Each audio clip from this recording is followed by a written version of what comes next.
Hi guys! Welcome to my vlog. Today's video, paano tayo mag-troubleshoot ng Google guys.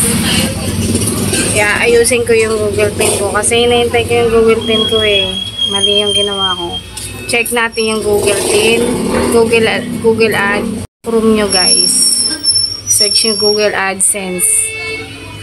And then, click nyo yan, makikita nyo yan, yung guhit sa kaliwa, tatlong hanapin mo yung payment.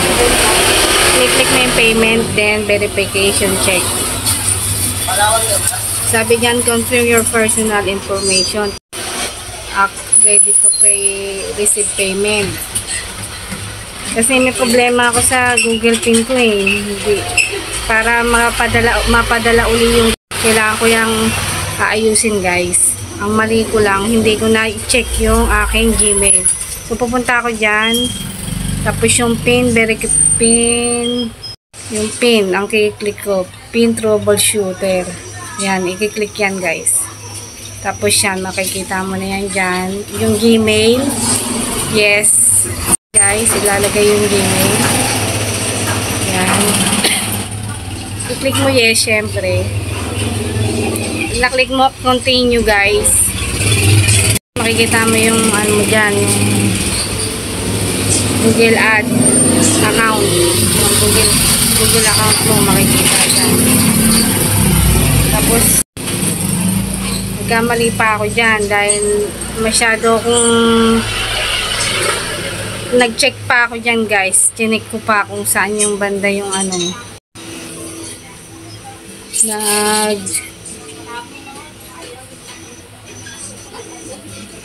ayan, chinek ko pa yan guys. Kasi hindi ko alam anong gagawin ko eh.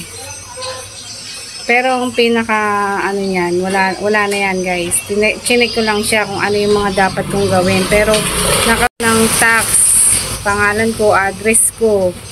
Tapos yun nga, kailangan yung address mo eksakto, hindi mali. Tapos yung tax, nandiyan din kung paano maglagay ng tax information. Nandiyan din nasa YouTube ko rin kung paano ako gumawa ng tax info. So ayan, ginawa ko dyan. Lumabas na lang ako, another tab ako, tapos inano ko na Google AdSense. Nag-browse ulit ako ng panibagong Google AdSense guys. Nag-type ulit ako ng Google AdSense. Pasensya na kayo, magulo kung magsalita. Ita-type nyo ulit yung guys, yung ginawa ko kanina. Tapos pag nandiyan na kayo, mare-redirect kayo.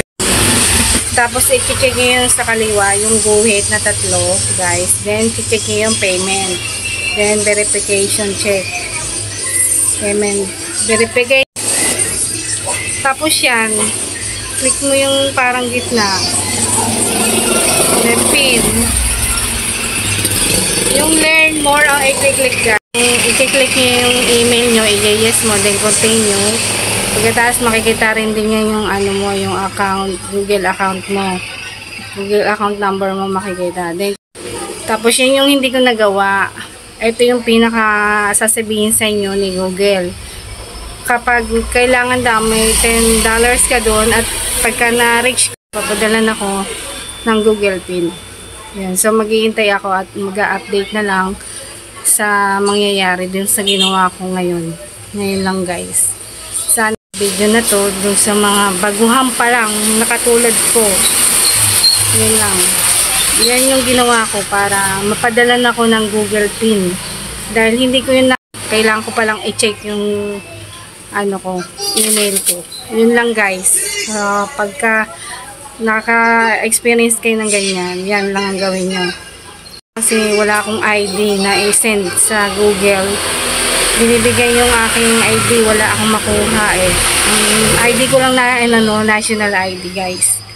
Kaya sa padala na ako ng Google Pin at makapagkaroon na rin ng ads yung aking YouTube at kumita na rin pare-pare. Sana makatulong to, and don't forget to subscribe my channel guys. Salamat sa suporta nyo. Ayan po yan. Yan yung pinaka-message ni. Salamat. Yun lang guys. And God bless po. Thank you.